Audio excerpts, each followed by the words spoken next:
What's going on, everyone? So welcome to my latest video. This is my review for the Alamo 2004. It's a film that turns 20 this year, which gives me a pretty darn good excuse to finally sit down and review this film for you guys.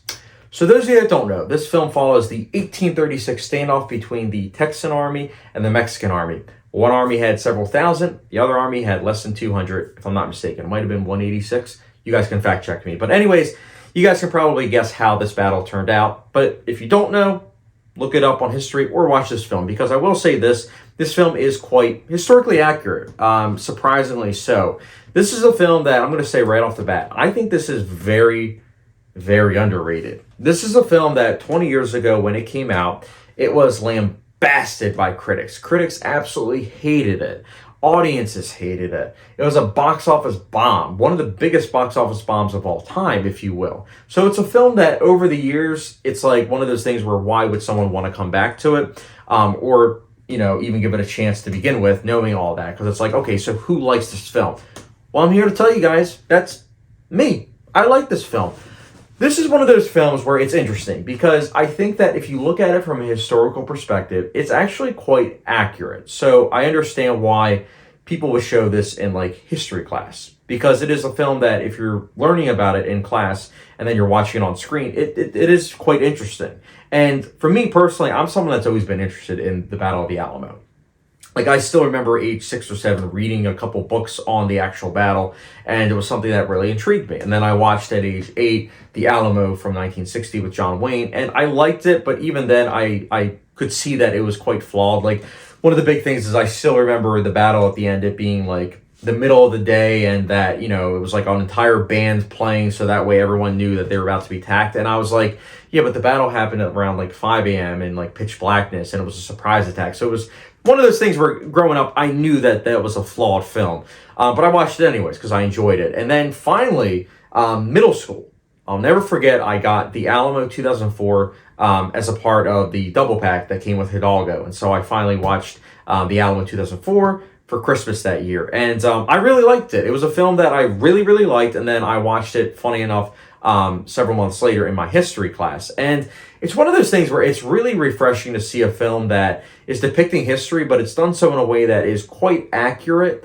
Again, there's some inaccuracies for sure. Like, I'm not going to sit here and be like, this movie's 100% accurate. Sold. No, there is some inaccuracies, but it's, for the most part, it does get pretty much a lot of things right. And a lot of details are put into this too, such as, something as little as, one character being like an alcoholic, recovering alcoholic, or I should say trying to be a recovering alcoholic. Another character that is someone that is larger than life, and that is Davey Crockett, and how he is someone that, let's face it, if you create a legend about someone, you're not going to be able to live up to that legend.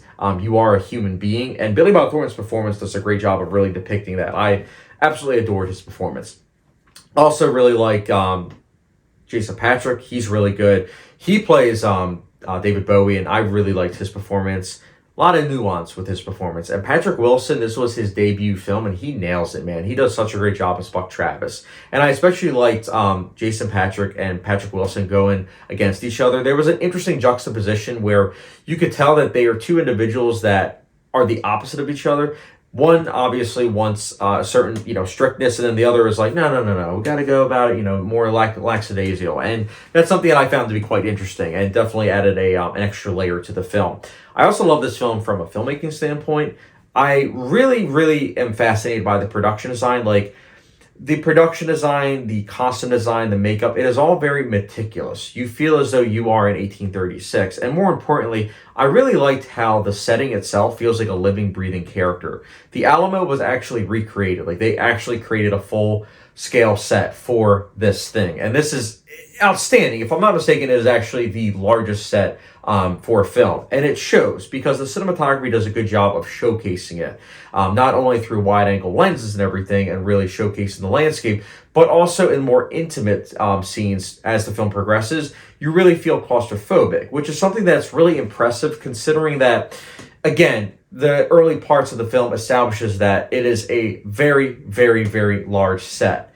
But by the end, it's claustrophobic, which means that the camera work is insane. They do a really good job of making you feel that, and even though you're not in something that should be claustrophobic, but when you're in an area that's for 13 days, it makes sense as to why you would then start to, as the film progresses, use more close-up shots, which I really appreciated. So overall, from a cinematography standpoint, from a score standpoint, which I wanted to mention, Carter Burwell's score is outstanding. There is something about this film that works quite well for me. Carter Burwell's score in particular, I think, is a highlight during the scene where Davy Crockett is playing the fiddle.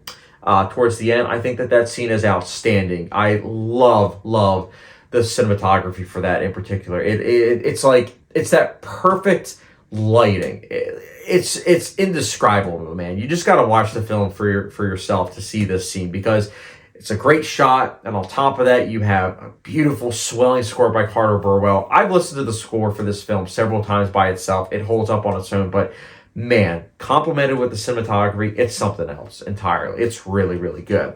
I like the ending too, although I will say the title text towards the end, I think that when it appears, it feels a bit out of place. I think that they could have placed it a little bit better. And I will also say that although I am happy that this film was PG-13, because otherwise I wouldn't have seen it at a young age, I do think that the violence kind of holding back a little bit is something that does hurt it a little bit.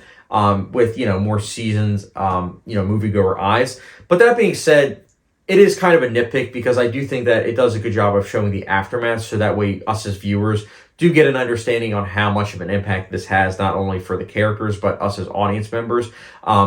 And it's something that I appreciate that they did show that, but it is something I still wanted to mention, because I'm sure that there will be some people that were like, why wasn't it more gory? And it's because it was PG-13. They were trying to, reach a broader audience. Unfortunately, clearly that didn't work because it was a box office bomb, but still wanted to mention that.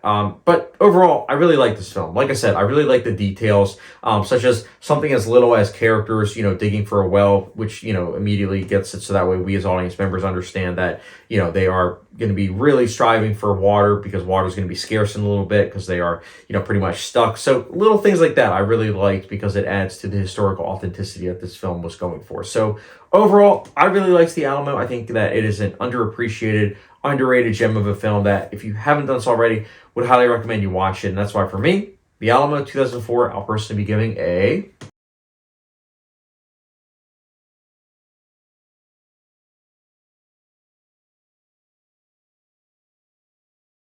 But yeah, guys, let me know your thoughts on The Alamo 2004. Did you like it? Did you not?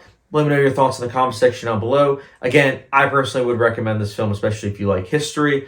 And also, just let's face it, if you want to watch a film that has Billy Bob Thornton give it a great performance and just overall a well-crafted film. Not perfect by any means. It is not perfect. I'm not going to sit here and say it's a masterpiece. It's not. But I do think it is a good film that, should get a viewing from everyone, at least once.